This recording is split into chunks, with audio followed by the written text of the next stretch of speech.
சன்லேண்ட்ல சமைச்சா சக்தி தானா வரும். Make your child sharper and smarter with SIP Abacus. Book a free trial class today. Sun Pictures Kalanithi Maran பெருமையுடன் வழங்கும் தனுஷ் நடித்து இயக்கும் ராயன் ஜூலை 26 முதல் உலகமெங்கும். அவருக்கு இதுவரெல்லாம் விரோதிகளே இல்லை. சண்டை சச்சரவு அவர்கிட்ட கிடையாது. அவர் முழுக்க அரசியல் அதிகாரம், முட்டாளான ஜனங்களை எப்படி நம்ம அறிவாளி ஆக்கணும், அதுதான் பற்றி பேசிட்டு இருக்காரு. தவிர மற்றபடி அந்த சண்டை சச்சரவு அவருக்கு இல்லை. எப்படி வந்து அவரை விரோதியை உருவாகினாங்களே தெரில. அது எங்களுக்கு ஒரு குழப்பமாக இருக்குது. ஆர்காட் சுரேஷோடைய கொலைக்கு பழிக்கு பழி சம்மந்தம் இருந்தா இவர் கொஞ்சம் அலர்ட்டாக இருந்திருப்பார்ல. நம்மள விரோதிங்க இருக்கிறாங்க, நம்ம உஷாராக இருக்கணும், அப்படி இருக்கணும்னு சொல்லிட்டு இருந்திருக்காரு. இவருக்கு அந்த இதுக்கு சம்மந்தமே கிடையாது. அதனால தான் அவர் கேஷுவலாக இருக்காரு. ஆருத்ராவை குற்றம் சாட்டுறாங்க. இதுக்கு பின்னாடி ஆருத்ரா இருக்கும். பணம் போட்டவங்க பணம் வாங்கினவங்க பணம் போட்டவங்களே கேட்குறாங்க, கொடுத்துருன்றாரு. அவ்வளோதான். இது வந்து ஒரு நடுவில் நின்று கட்ட பஞ்சாயத்தோ இல்லை எதுவும் பண்ணல. பணம் போட்டவங்களே பணம் கொடுத்துரு, அவ்வளோ ஒரே சப்ஜெக்ட் சொல்கிறா தவிர மற்றபடி ஒரு ஆள் இன்வால்வ்லாம் அவ்வளோ இன்வால்வ்லாம் ஆகி நின்று ஒருத்தவங்க வாங்கி கொடுத்து அல்லது கமிஷன் எடுத்து இவர் அது மாதிரி ஆளே கிடையாது. அது மாதிரி விஷயமே தலையிட மாட்டேன். ஜாலியான டைப் சார், ஜாலியான டைப்பு. சிரிச்சுனே இருப்பார். அவர் கூட இருந்தால் சிரிச்சுனே இருக்கலாம், கிண்டல் பண்ணினே இருக்கலாம். அவர் என்ன சாப்பிட்றாரோ அதான் எல்லாரும் சாப்பிட வைப்பார். வீடு கட்டினது கூட மெயினாக அந்த பர்பஸ் தான் கட்டினார். ஏன்னா இங்கே வந்து இந்த வீடு சின்ன வீடாக இருக்குது, யாரும் வரவங்க தங்க முடியல, எங்கள் ஆஃபீஸ்லேருந்து தங்க முடியல. ஒரு வீடு ஒரு ஃப்ளோர் தங்க கட்டிட்டா எவ்வளோ பேர் வராங்க போகிறாங்க, ஒரு இடம் தங்கின்னு போகலாம். 4 பேருக்கு யூஸ் ஆகிற மாதிரி கட்டணும்னு சொல்லிட்டு ஒரு பொதுநல மனசோடு தான் கட்டினார். எவ்வளோ அது மாதிரி ஆகிடுச்சு. கட்சி எதிர்க்கல, கொள்கையை எதிர்த்தார். இந்த கட்சியுமே இதுவரை எதிர்க்கல. ஏடிஎம்கே எதிர்க்கல, திமுக எதிர்க்கல. ஏன்னா எல்லாமே எதிர்த்தானா எல்லா தலைவரும் வந்து பார்த்துட்டு போயிட மாட்டார். எந்த கட்சியுமே அவர் எதிர்க்கல. எல்லா கட்சியோட கொள்கையை எதிர்த்தார். அண்ணா திருமாவளவன் சரி, அவர் வந்து இவரும் வந்து தனிப்பட்ட முறையில் விரோதமாக அதெல்லாம் எதுவுமே கிடையாது. அந்த 40 சீட்டு நம்ம போய் கொடுத்துட்டு துணை முதலமைச்சர் கேட்போம், அடுத்த சீட்டு முதலமைச்சருக்கு போய் நிற்போம். நம்ம நாட்டை நம்ம பிடிப்போன்றாரு. நம்ம தொகுதி தானே நம்மளுக்கு கொடுக்குறாங்க, நம்ம அங்கே போய் கொடுத்துட்டு சாவியை கொடுத்துட்டு ஒரு சீட்டு 2 சீட்டு கேட்கணும், நம்ம நிற்கலாம்ண்ணா ரெக்வஸ்ட்டாக தான் கேட்டார், கோரிக்கையாக கேட்டார். அது சம்மந்தமாக ஆராய்ச்சி பண்ணிருந்தாங்க அவங்க. இவர் இருந்திருந்தாருன்னா எனக்கு ஒன்று அது ஒரு முடிவாயிருக்கும். பகுஜன் சமாஜ் கட்சியின் மாநில தலைவர் ஆம்ஸ்ட்ராங் படுகொலை செய்யப்பட்டிருக்கார். அந்த கட்சியைச் சேர்ந்த வடசென்னை மாவட்ட இளைஞரணி தலைவர் சுரேஷ் நம்மோடு இருக்கார். அவரிடம் பேசலாம். ஆமாம் சார். உங்கள் கட்சியுடைய மாநில தலைவர் ஆம்ஸ்ட்ராங் படுகொலை செய்யப்பட்டிருக்கிறார். என்ன நடந்தது அந்த படுகொலை என்பது? நீங்கள் எங்கே இருந்தீங்க? உங்களுக்கு தெரிந்த தகவல் சார். நாங்கள் அப்போ தான் அண்ணனை பார்க்க வந்துட்டுருக்கோம். நான் பைபாஸ்லேருந்து வந்துட்டுருக்கேன். ஒரு 1/2 hour வந்து தான் நான் வந்துட்டுருப்பேன். அதுக்குள்ள எனக்கு ஃபோன் வந்தது. ஆனால் அது மாதிரி பெரம்பூரில் ஏதோ பிரச்சனை, நான் வீட்டாண்ட யாருங்க சரியாக தகவல் தெரியல. பிரச்சனை ஒன்றும் நம்ம ஏதோ அங்கே ஏதோ அடிக்கடி நடக்குது போல நினச்சி நம்ம அசால்ட்டாக இருந்தோம். அதுக்கப்புறம் திருப்பி நான் ஃபோன் பண்ணி, இல்லை நான் அண்ணனுக்கு ஏதோ பிரச்சனைன்ற மாதிரி சொல்கிறாங்கண்ணா அப்படின்னா. அப்புறம் நான் ஃபோன் பண்ணி 2-3 பேர்ட்டு நம்ம ஆள்கிட்ட கேட்டேன். கேட்டதுக்கு எல்லாம் அழுகுற சவுண்டு தான் கேட்டது. அப்போலோ போய்ட்டுருக்கோன்னு சொல்லிட்டு. அதுக்கப்புறம் நாங்களும் அது கிளம்பி அப்போலோ போனோம். அதுக்கப்புறம் இறந்துறாரு சொன்னோன்னா ரொம்ப வேதனைப்பட்டோம். இந்த கொலையில் என்ன நடந்திருக்கு? யார் பண்ணா சார்? இது வரைக்குமே யாருக்குமே தெரில. ஏன்னா அவருக்கு இதுவரெல்லாம் விரோதிகளே இல்லை. யார்கிட்டையும் வந்து எப்படி சொல்கிறது, சண்டை சச்சரவு அவர்கிட்ட கிடையாது.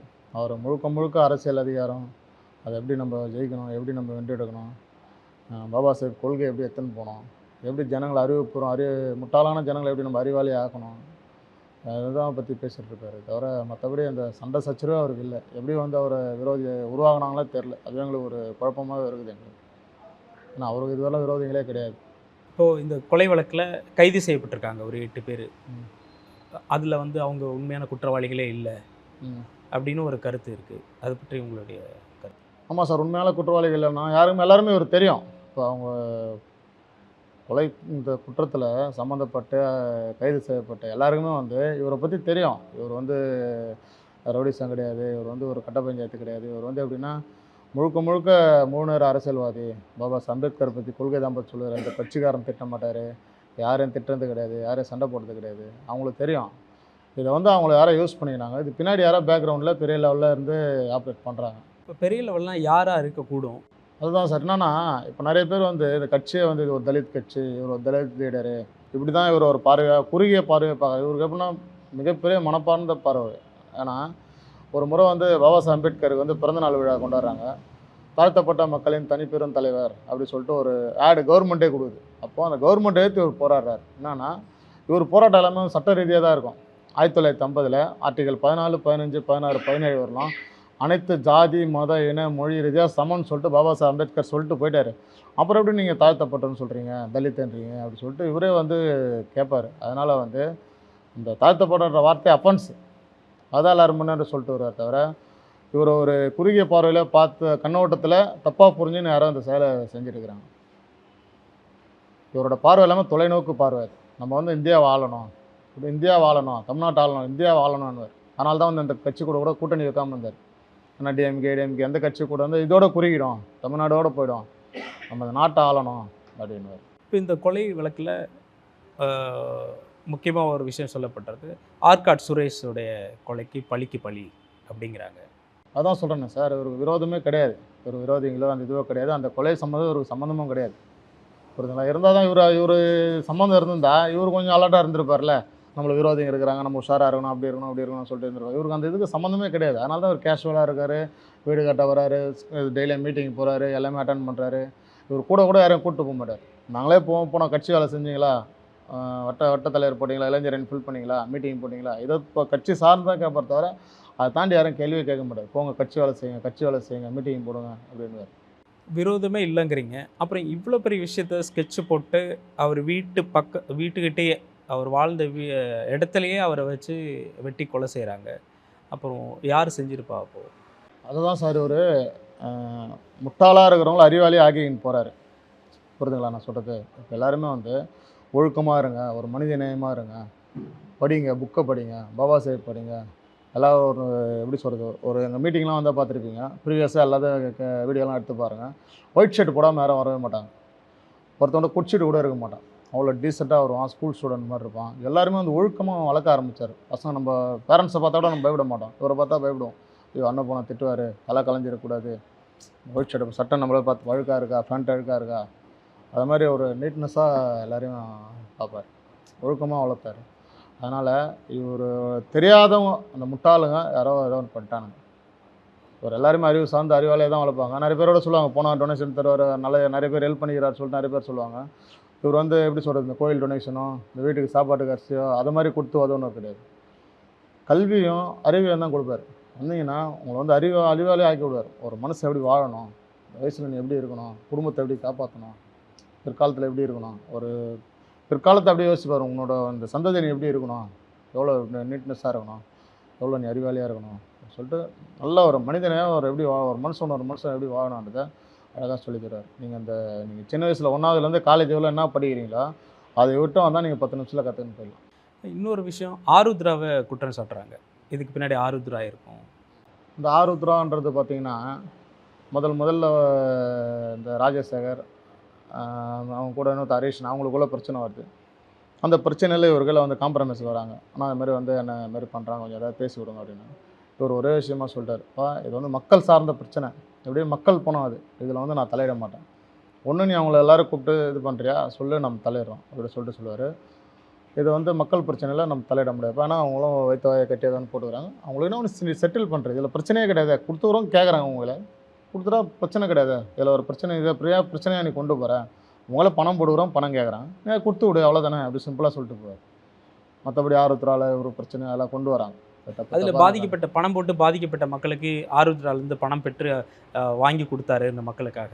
அதுதான் சொல்கிறேன் சார், சிம்பிளாக ஒரே விஷயம், பணம் போட்டவங்க பணம் வாங்கினவங்க பணம் போட்டவங்களே கேட்குறாங்க, கொடுத்துருன்றாரு, அவ்வளோதான். இது வந்து ஒரு நடுவில் நின்று கட்ட பஞ்சாயத்தோ இல்லை எதுவும் பண்ணல, பணம் போட்டவங்களே பணம் கொடுத்துரு, அவ்வளோதான். ஒரே சப்ஜெக்ட் சொல்கிறா தவிர மற்றபடி ஒரு அதில் இன்வால்வ்லாம் ஆகல, இன்வால்வ் ஆகி நின்று ஒருத்தவங்க வாங்கி கொடுத்து அல்லது கமிஷனை தீவிர அது மாதிரி ஆளே கிடையாது. அது மாதிரி விஷயமே தலையிட மாட்டார்.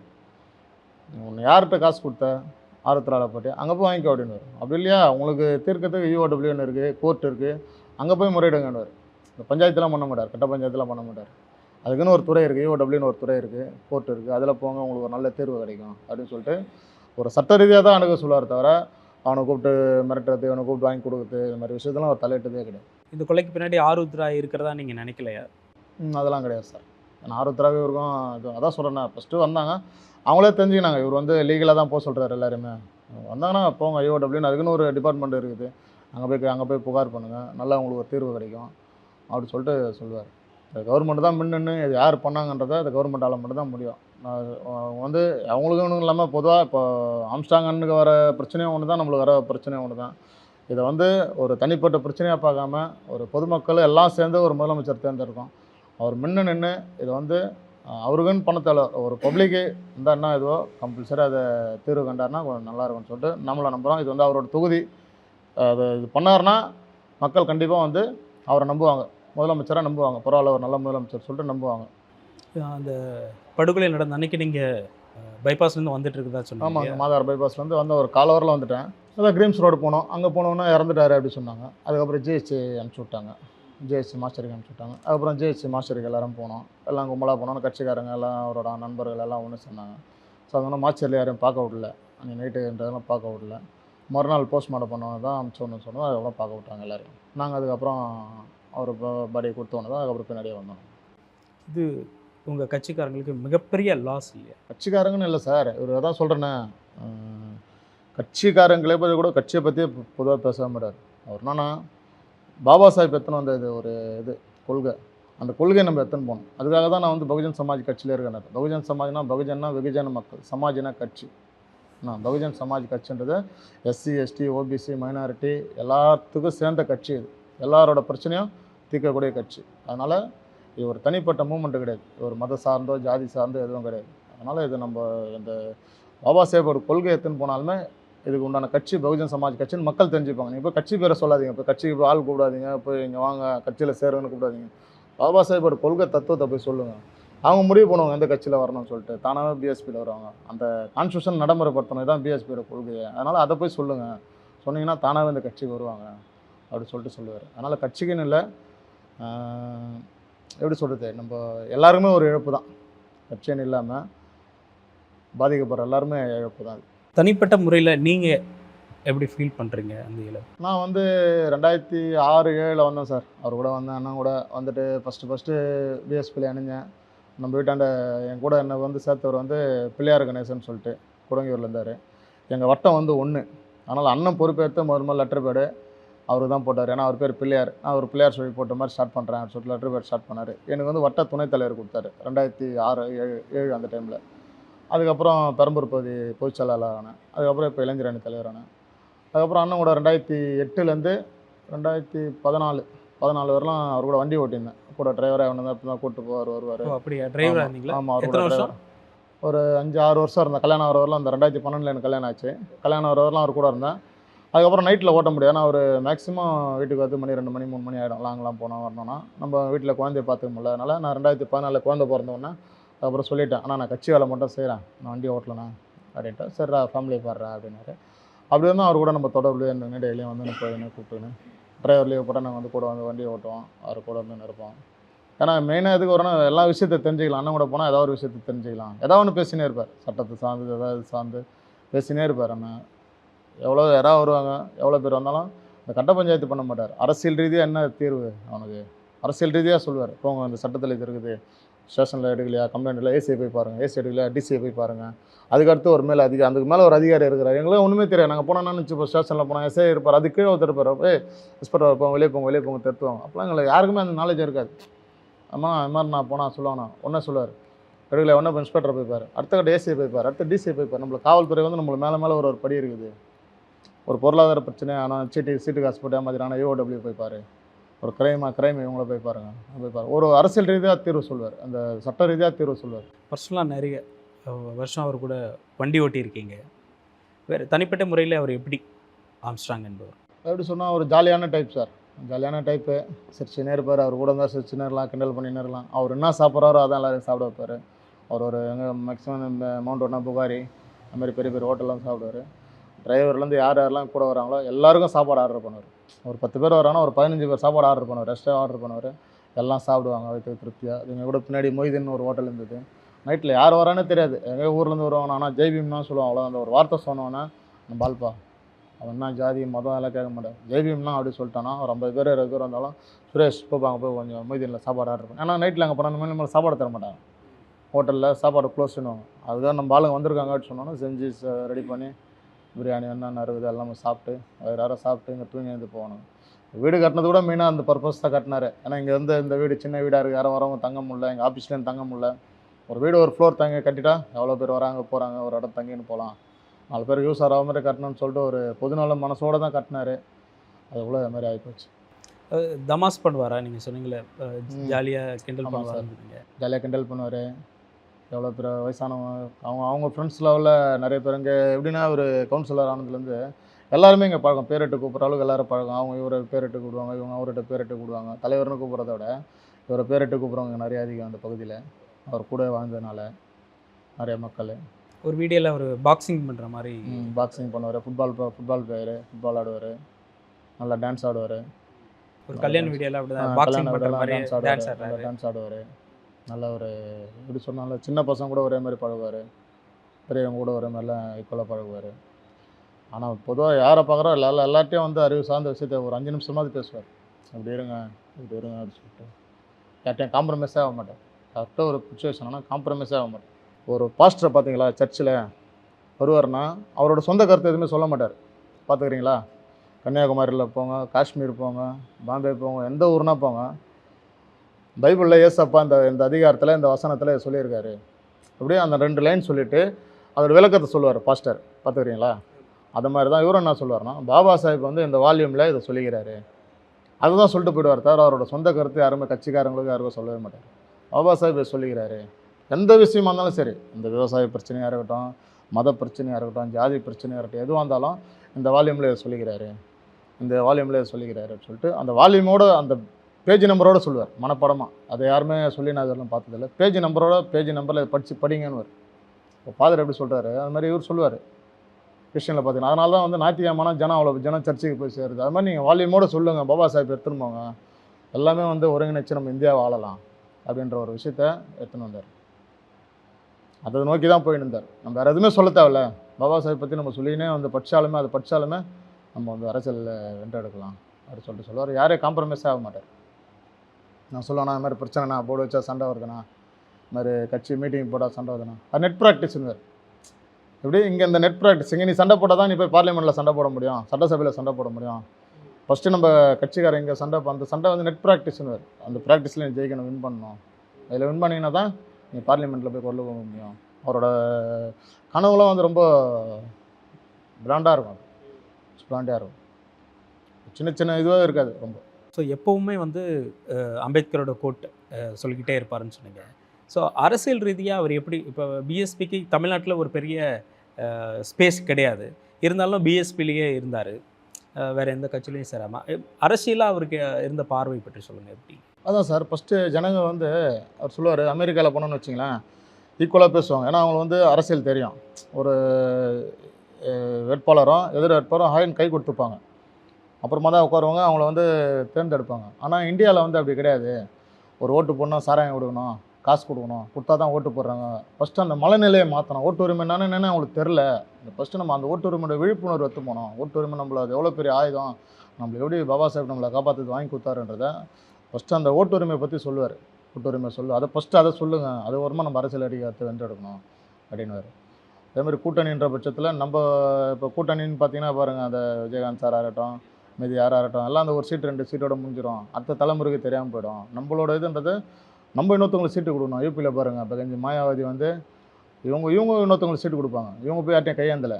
யூபியில் பார்த்தீங்கன்னா இவங்க யார்ட்டையும் போய் கையேந்தலை, இவங்க இன்னொருத்தவங்களுக்கு சீட்டு கொடுக்குறோம். அது மாதிரி தமிழ்நாட்டில் வந்து நம்ம இன்னொருத்தவங்களுக்கு சீட்டு கொடுக்கணும். நம்ம சொல்கிற கட்சி, நீ சொல்கிற திராவிட கட்சியில் வந்து ஆந்திரா தானே தெரியாது, பீகாரில் போனால் தெரியாது. ஆனால் யானை சின்னன்றது இந்தியா முழுவதும் தெரியும். அதுக்காக தான் யானை சின்னத்தை தேர்ந்தெடுத்தார். இது எந்த சின்னமே வந்து இந்தியா ஃபுல்லாக வந்து நீங்கள் பார்த்தீங்கன்னா தெரியவே தெரியாது. ரெட்டையிலையாக இருக்கட்டும், சூரியனாக இருக்கட்டும், எந்த கட்சினாலும் ஆந்திரா தானே வச்சு எங்கேயும் பார்க்க முடியாது. ஆனால் யானை சின்னத்தை நீங்கள் எந்த ஊரில் போனாலும் போய் பார்க்கலாம். ஜம்மு காஷ்மீர் முதலோடு போய் பார்க்கலாம் நீங்கள் யானை சின்னத்தை. அதனால் யானை சின்னத்தை வந்து நம்ம இந்தியா ஃபுல்லாக இருக்குது. நம்ம வந்து இங்கே யானை சின்னத்தை தமிழ்நாட்டில் நம்ம ஆளணும் அப்படின்ற அவரோட கொள்கை அதான் மெயின். திமுகவையும் கடுமையாக விமர்சனம் பண்ணிகிட்டே இருக்கார். அவரோட மேடையில் பேசும்போது பார்க்கும்போது தெரியுது, நம்ம ஏன் திமுக கூட போய் சேரணும், நம்ம தனித்து தான் நிற்கணும் அப்படிங்கிறலாம் பேசுவார். அதான் சார், அதான் சொல்கிறேன்னா, அவர் வந்து திமுக எதிர்த்தாருன்னா கட்சியை எதிர்க்கலை, அவர் கொள்கையை எதிர்த்தார். எந்த கட்சியுமே இதுவரையும் எதிர்க்கலை. ஏடிஎம்கே எதிர்க்கலை, திமுக எதிர்க்கலை. ஏன்னா எல்லாமே எதிர்த்தானா எல்லா தலைவரும் வந்து பார்த்துட்டு போயிட மாட்டார். எந்த கட்சியுமே அவர் எதிர்க்கலை. எல்லா கட்சியோட கொள்கையை எதிர்த்தார். அவர் எந்த கட்சியாக இருந்தாலும் காம்ப்ரமைஸ் ஆக மாட்டார். திமுகவாக வெல்லணும், அதிமுகவாக வெல்லணும், பிஜேபியாக வெல்லணும், கட்சியை வெல்லணும்னு கொள்கை ரீதியாக அவர்கிட்ட வந்து பேச முடியாது. 5 நிமிஷம் அவர்கிட்ட உட்காந்து பேச முடியாது சார். 5 நிமிஷம் அவர்கிட்ட வந்து உட்காந்து பேச முடியாது. அதனால் தப்பாக சொல்கிறாங்கன்றது ஒரு திருத்திக்க சொல்லுவார். விமர்சனம் பற்றி குறை சொல்ல மாட்டார், திருத்திக்க சொல்லுவார். யாரையும் குறை சொல்ல மாட்டார். மறைமுகமாக திருமாவளவன் அவர்களையும் ஒரு விமர்சனம் பண்ணுறார். இப்போ நம்ம திமுக வேண்டாம், எங்கள் அப்பாலாம் திமுகவில் தான் இருந்தார், திமுக வேண்டாம்னு நம்ம வெளியே வரோம், இப்போ பிஎஸ்பியில் இருக்கிறோம், நம்ம ஆட்சி அமைக்கணும்னு இருக்கோம், ஆனால் ஒருத்தர் மறுபடியும் வாங்க திமுகவோட கூட்டணி இருப்போம் அப்படின்னு சொல்லி போகிறாரு அப்படின்னு திருமாவளவனை விமர்சனம் பண்ணுறாரு. அதுதான் சார், அவர் என்னன்னா நீங்கள் பேரை சொல்லி சொல்கிறீங்க. அவர் அண்ணன் திருமாவளவன் சரி, அவர் வந்து இவரும் வந்து தனிப்பட்ட முறையில் விரோதமாக அதெல்லாம் எதுவுமே கிடையாது. அவர் கட்சி சார்ந்து என்ன சொல்கிறாருன்னா 238 தொகுதியா 40 சீட்டு ரிசர்வேஷன். அந்த 40 சீட்டு நம்ம நின்று ஜெயிச்சோன்னா 40 சீட்டு போனால் எவ்வளோ இருக்குது? மீதி 190 இருக்குதுன்னு வச்சுங்களேன். ஒரு அப்ராக்சிமேட்டாக சொல்கிறேன். டிஎம்கே 100, ஏடிஎம்கே 90, மற்ற கட்சி 90 ஜெயிக்குதுன்னா ஆட்சி அமைக்கிறதுக்கு அந்த 40 சீட்டு வேணும்ல. அந்த 40 சீட்டு நம்ம போய் கொடுத்துட்டு ஒரு துணை முதலமைச்சர் கேட்போம். ஒரு இந்த கான்செப்ட் சொல்கிற ஒரு துணை முதலமைச்சர் கேட்போம். அடுத்த சீட்டு முதலமைச்சருக்கு போய் நிற்போம். நம்ம நாட்டை நம்ம பிடிப்போன்றாரு. நம்ம தொகுதி தானே நம்மளுக்கு கொடுக்குறாங்க. நம்ம ஏன் அங்கே போய் கொடுத்துட்டு சாவியை கொடுத்துட்டு ஒரு சீட்டு 2 சீட்டு கேட்கணும்? நம்ம நிற்கலாண்ணா. அதாவது ஒரு விமர்சனம் ஒரு அன்பாக தான் சொன்னார். நின்று நல்லா இருக்குமேண்ணா. இன்னும் ஒரு அண்ணன் பேர் தான் ஒரு ரெக்வஸ்ட்டாக தான் கேட்டார், கோரிக்கையாக கேட்டார். அது சம்மந்தமாக ஆராய்ச்சி பண்ணிருந்தாங்க அவங்க. ஒரு இருந்திருந்தாருன்னா இன்னும் கொஞ்சம் அது ஒரு முடிவாயிருக்கும். அதுக்கு ஏதாவது ஒரு தீர்வும் கிடச்சிருக்கும். எல்லாம் ஒன்று சேர்ந்து ஏதாவது ஒரு தீர்வும் கிடச்சிருக்கும். ஏன்னா தனிப்பட்ட முறையில் ஒரு தலித் அமைப்புகள் இல்லை தலித் பார்ட்டின்னு ஒன்று இருந்துட்டு அவங்க தனியாக ஆட்சி அமைக்கிறதுங்கிறது இது இப்போதைக்கு இருக்கிற சூழலை சாதகமாக இல்லை. அப்போ கூட்டணிங்கிறது அவசியமாக இருக்கு இல்லையா? அதுதான் சார், கூட்டணின்றதை இப்படி சொல்கிறாரு. ஆட்சியாளர் போய் பங்கு கேளுங்கன்ற, ஆட்சியில் பங்கு கேளுங்கன்றாரு. இப்போ பிஎஸ்பியில் பார்த்தீங்கன்னா ஃபஸ்ட்டு கூட்டணி வைக்கும்போது பிஜேபி 6 மாதம், நாங்கள் 6 மாதம் ஆண்டோம். அந்த மாதிரி கூட்டணி கேளுங்கன்றாரு. நம்மளது வந்து தலித் கட்சி முதல்ல கிடையாது. ஃபஸ்ட்டு என்ன தெரிஞ்சுன்னா நம்மளது வந்து அனைத்து மக்களும், அனைத்து ஒடுக்கப்பட்ட மக்களும் சேர்ந்த இயக்கம் தான் பகுஜன் சமாஜ் கட்சி. மற்றபடி ஒரு மதம் சார்ந்த ஜாதி சார்ந்த கட்சி கிடையாது. அதனால் அவர்னா கூட்டணின்றதை எப்படி கேளுங்க, எனக்கு 6 மாதம், உனக்கு 6 மாதம், இந்த ஒரு சீட்டு 2 சீட்டு இன்றைக்கி இருக்கும், நாளைக்கு தெரியாமல் போய்டும். போன வை பாலசுந்தரம் இருந்தால் தெரியுமா உங்களுக்கு? கேள்விப்படுறீங்களா? வைபானு கேள்விப்படுறீங்களா? இப்போ அதை யோசித்து பார்க்குறீங்க. அதை யார் அது வைபான்னு கேட்குறேன். உங்களுக்கு பின்னாடி வர ஜென்ரேஷனுக்கு யாருமே தெரியாது. அது மாதிரி நம்ம பின்னாடி வர ஜென்ரேஷன் நம்ம தெரியாமல் போய்டும். இப்போ இன்றைக்கி நம்ம போய் வளர்த்துக்கலாம். இப்போ நான் என்ன கூட போய்ட்டு அண்ணன் இறந்துட்டாருன்னா நான் போய்ட்டு ஒரு ஏடிஎம்கே டிஎம்கேல போய்ட்டு ஒரு வட்ட செயலாளராக ஏதோ துணை கேட்டால் என்னோட வயிற்ற கழிவுன்னு என்னோட பொருளாதாரத்தை வளர்த்துன்னு போயிடலாம். நான் போய் மக்களுக்கு சர்வீஸ் பண்ண முடியாது. கான்ஸ்டியூஷனை பற்றியோ இல்லை பாபா சாஹேப் பற்றியோ போய் மக்களுக்கு கொண்டு போக முடியாது. அவர் விட்டு போன பணியை செய்ய முடியாது. அதனால் அவர் மிகப்பெரிய வேலை திட்டத்தை நம்மளுக்கு கொடுத்துட்டு போயிடார். அது நம்ம செய்யணும். 2008 சென்னை அரசு சட்டக்கல்லூரியில் நடந்த ஒரு சம்பவம். ஒரு மாணவரை போட்டு அடிக்கிறாங்க. நிறைய மாணவர்கள் ஒருத்தரை போட்டு அடிக்கிறாங்க. அதுக்கு பின்னாடி ஆம்ஸ்ட்ராங் இருந்தார் அப்படின்னு சொல்கிறாங்க. அங்கே வந்து முக்குளத்தூர் சமுதாயத்தினர் தலித் மாணவர்களை காயப்படுத்துனாங்க, கஷ்டப்படுத்துனாங்க. அதுக்கு பதிலடியாக அது நடந்தது அப்படின்னு பேசப்படுது. அந்த சம்பவம் அந்த சம்பவம் டைமில் நாங்கள் அப்போ இருக்கிறோம், வண்டி ஓட்டின்னு இருக்கிறோம். அப்போ நான் போகலாங்க. நான் வந்து அன்றைக்கி வந்து என்னென்னா மாநில தலைவர் வந்து மாறுறார். அன்றைக்கி வந்து ஆம்ஸ்ட்ராங் வந்து மாநில தலைவராக மாறி செல்வப்பந்தகண்ணா பொறுப்பு இருக்கிறார். அந்த டைம் அது அந்த சுச்சுவேஷனில் அவருக்கே வந்து சரியான தகவலுங்க தெரியாது. வேறு அந்த சட்டக்கல்லூரியில் என்ன சண்டை முழுசாக நடந்ததுன்றது அவருக்கே சரியாக தெரியாது. ஏன்னா அந்த டைம் வந்து பதவி மாறுற டைம். இப்போ உங்களுக்கே தெரியல, இப்போ ஒரு பதவி மாறுது, ஒருத்தவங்க பதவி எடுக்கிறாங்க, ஒருத்தர் பதவி போடுறாங்கன்னா எவ்வளோ பிஸியாக இருப்பாங்க. அன்றைக்கி தான் நடந்த சம்பவம் அது, சட்டக்கல்லூரி சம்பவம். அது நிறைய பேருக்கு முழு விவரம் தெரியாது. அன்றைக்கி கூட வந்து என்ன பண்ணுறாருன்னா அந்த பசங்களை கூப்பிட்டு பேசுகிறாரு. உங்களுக்கு எப்படி ரிசர்வேஷன் கட்சி தெரியுமா? யார்? தேவர் பசங்களை கூப்பிட்டு சொல்கிறாரு. 1932 வட்டமேசை மாநாட்டில் ஒரு ரிசர்வேஷனுக்காக பேசும்போது ஒரு எஸ்சி எஸ்டி சார்பாக 2 பேர் பேசுகிறாங்க. பாபா சாஹேப் அம்பேத்கரும் தாத்தா ரெட்டமலை சீனிவாசனும் போகிறாங்க. முதலியாருக்கு வன்னியாருக்கு செட்டியாருக்கும் யாரும் போகல, பாடுபடல. அந்த முதலியார், வன்னியார், செட்டியார், தேவர் இவங்களுக்கு எல்லாருக்கும் வந்து தன்னோட சட்ட அமைச்சர் பதவியை ராஜினாமா பண்ணுறாரு பாபா சாஹேப் அம்பேத்கர். அவரோட பேர் தான் அம்பேத்கர் காலேஜ்ன்றதை நீங்கள் படிக்கிற வயசில் சட்டம் படிக்கிறீங்க, நீங்கள் 4 பேருக்கு வந்து சொல்லணும் அப்படின்ட்டு அவங்கள வந்து அறிவு சார்ந்து அவங்கள திருப்பி அனுப்புகிறார். பேசி இது பண்ணி அனுப்புகிறாரு. அதுக்குள்ளே ஏதோ ஒரு பையன் போய்ட்டு ஏதோ சண்டை போட்டு ஏதோ ஒரு பிரச்சனையாகி சண்டையாச்சு தவிர அவங்க எல்லோரும் கூப்பிட்டு பேசுகிறாரு. உங்களுக்கு எப்படி இந்த பேக்கெட்டில் பேனா வந்தது தெரியுமா? எப்படி உங்களுக்கு சட்டம் படிக்கிறீங்களே அந்த இது எப்படி கட்சி தெரியுமா சீட்டு அப்படின்னு சொல்லிட்டு அவங்கள உருவாக்குறாரு. அவங்களையும் உருவாக்கி அவனுக்கு மைண்டு, அவனுக்கு தேட அந்த கெட்ட எண்ணத்தை தெளிவுபடுத்தி அனுப்புகிறார். முட்டாளாக இருந்தாலும் அறிவாளியாக அனுப்புகிறார். எப்படி இருந்தாங்க அந்த டைமில், யாரும் உங்களை ரிசர்வேஷன் வாங்கி கொடுத்தாங்க அப்படி எல்லாத்தையும் சொல்லி அனுப்புகிறார். விளக்கம் கொடுத்து அனுப்பிச்சு போகிறாரு தவிர மற்றபடி அவர் அந்த சண்டையிலலாம் எதுவும் கிடையாது. ஆனால் அவரும் அந்த வழக்கில் சேர்க்கப்பட்டார் இல்லையா? அவரோட பேரும் சேர்க்கப்பட்டது. காவல்துறை சொல்லுவா சார் அவங்க சேர்க்குறாங்கன்னா அதுக்கப்புறம் விடுதலை பண்ணுறாங்களா? அதே காவல்துறை விடுதலை பண்ணுறாங்களே, நீதிமன்றத்தில் போய்ட்டு இவர் நான் இல்லை அதெல்லாம் சொல்லிட்டு குற்றமற்றவர் சொல்லிட்டு நிரூபித்து இது பண்ணுறாங்களே. காவல்துறை அந்த டைமில் யார் பேர் சொல்கிறாங்களோ, இப்போ உங்கள் பேர் சொன்னால் கூட உங்கள் பேர் எஃப்ஐஆரில் போட்டுப்பாங்க, என் பேர் சொன்னால் கூட என் பேர் எஃப்ஐஆரில் போட்டுப்பாங்க. நம்ம அதுக்கப்புறம் தான் நீதிமன்றம் போய் நம்ம குற்றவாளி இல்லைன்னு சொல்லிட்டு நிரூபித்து அது அந்த கேஸை முடிஞ்சு போச்சு. அதில் விடுதலை பெற்று அவர் மீது ஒரே ஒரு 75 கேஸ் கூட கிடையாது. ஏன்னா ரவுடி அது எதுவும் சொல்லிட்டு இருக்காங்க. அவர் மேலே ஒரே ஒரு அடிதடி கேஸ் கூட கிடையாது. இந்த சட்டக்கல்லூரி சம்பவத்துக்கு பிறகு தலித் மாணவர்கள் மீது அதுக்கப்புறம் வேறு எந்த தாக்குதலோ அச்சுறுத்தலோ நடக்கலை, அப்படி ஒரு சம்பவமாக அது அமைஞ்சிருச்சு அப்படின்னும் அதுதான் சொல்கிறேன் சார். இப்போ ஃபஸ்ட்டு அவர் எப்படின்னா அந்த ஜாதி மதமாகவே இருக்காதீங்க, அது வந்து சொல்கிறாரு, விளக்கம் சொல்கிறார். அவர் வந்து எல்லாத்துக்கும் உண்டான தலைவர். ஒரு எம்எல்ஏ இருக்கட்டும், எம்பியாக இருக்கட்டும், யாராக இருந்தாலும் அந்த சட்ட புத்தகத்து மேலே தானே சத்திய பிரமாணம் பண்ணுறாங்க அப்படின்னு சொல்கிறாங்க. பாபா சாஹேப் அம்பேத்கருக்கு தெரியாதவன் தான் சண்டை போடுறான். தெரிஞ்சுன்னா அவன் சண்டை போட மாட்டான். நீங்கள் சொல்கிறீங்க சட்டக்கல்லூரி சண்டை நடந்தேன், அதுக்கப்புறம் தெரிஞ்சு நான் சண்டை போட மாட்டான். பாபா சாஹேப் அம்பேத்கர் வந்து ஒரு ஜாதி தலைவர் கிடையாது, எல்லாத்துக்குமான தலைவர். அப்படி தெரிஞ்சுக்கணுன்னா சண்டை போட மாட்டான். அதுதான் சொல்கிறாரு. இது வந்து நம்ம உலகம் ஃபுல்லாக கொண்டு போகணும், இதை வந்து எல்லா சமுதாயத்துக்கும் கொண்டு போனால் இந்த மாதிரி சண்டை நடக்காது அப்படின்னு சொல்கிறாரு. சன்லேண்ட்ல சமைச்சா சக்தி தானா வரும். Make your child sharper and smarter with SIP Abacus. Book a free trial class today. Sun Pictures Kalanithi Maran பெருமையுடன் வழங்கும் தனுஷ் நடித்து இயக்கும் ராயன் ஜூலை 26 முதல் உலகமெங்கும்.